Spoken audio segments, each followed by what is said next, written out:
जय श्री राम प्रेमी भक्तों।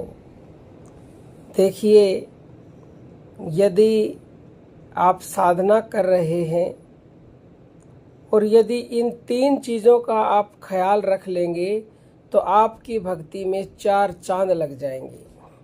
आपकी भक्ति और तेजी से बढ़ेगी। तो चलिए जान लेते हैं वो 3 चीज़ें कौन सी हैं। पहली है अनन्य भक्ति, और दूसरी है निष्काम भक्ति, और तीसरी है निरंतर भक्ति। अब इन तीनों को ठीक से समझ लेते हैं।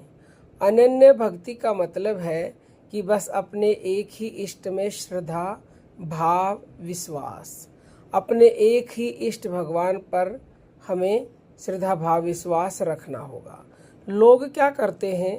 पहली बात तो वह भगवान के पास कामना लेकर जाते हैं, यानी कि सकाम भाव से भक्ति करते हैं।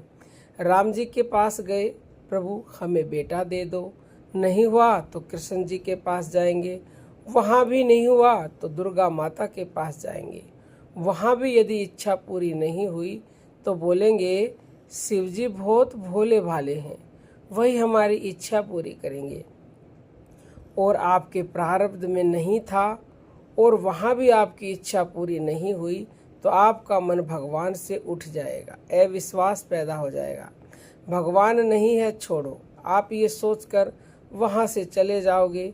यह भक्ति नहीं है। ऐसे लोगों का कल्याण नहीं हो सकता। पतिव्रता स्त्री वही कहलाती है जो अपने पति में ही समर्पित हो जाती है। यह नहीं कि पति यदि बात न माने तो जगह जगह दूसरे लोगों से संबंध बना ले, वह स्त्री वैश्या है। ऐसी स्त्री पतिव्रता नहीं कहलाती। इसलिए अपने एक ही इष्ट में पूर्ण विश्वास होना चाहिए। और दूसरा है निष्काम भक्ति। निष्काम भक्ति का मतलब है आप भगवान के पास कोई भी कामना लेकर संसार की छोटी मोटी वस्तुओं को तो छोड़ दीजिए। यदि आपके प्राण भी निकल रहे हों तो भी मत बोलिए कि प्रभु हमें बचा लो। एक बार यदि बचा भी लेंगे तो आपको यह तो पता है ना कि इस संसार से जाना होगा। आज नहीं तो कल मृत्यु अटल सत्य है, इसको कोई नहीं टाल सकता। जब राम जी, कृष्ण जी अवतार लेकर आते हैं इस मृत्यु लोक में तो वह भी शरीर छोड़ देते हैं।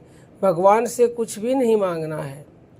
यही है असली मायने में निष्काम भक्ति।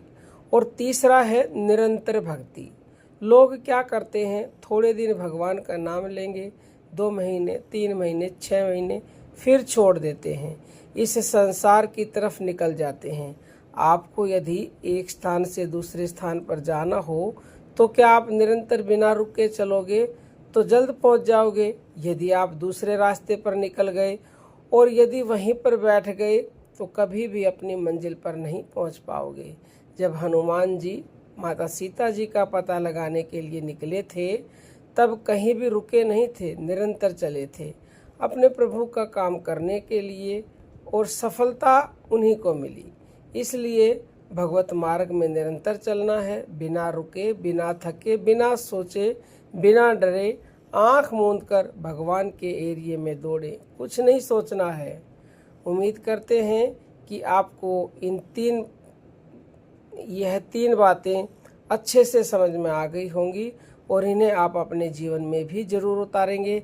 तीनों को ना उतार सके तो कम से कम भाई एक को तो उतार ही लीजिए, उससे भी बेड़ा पार हो जाएगा। अब हम अपनी वाणी को विराम देते हैं। जय जय श्री राम।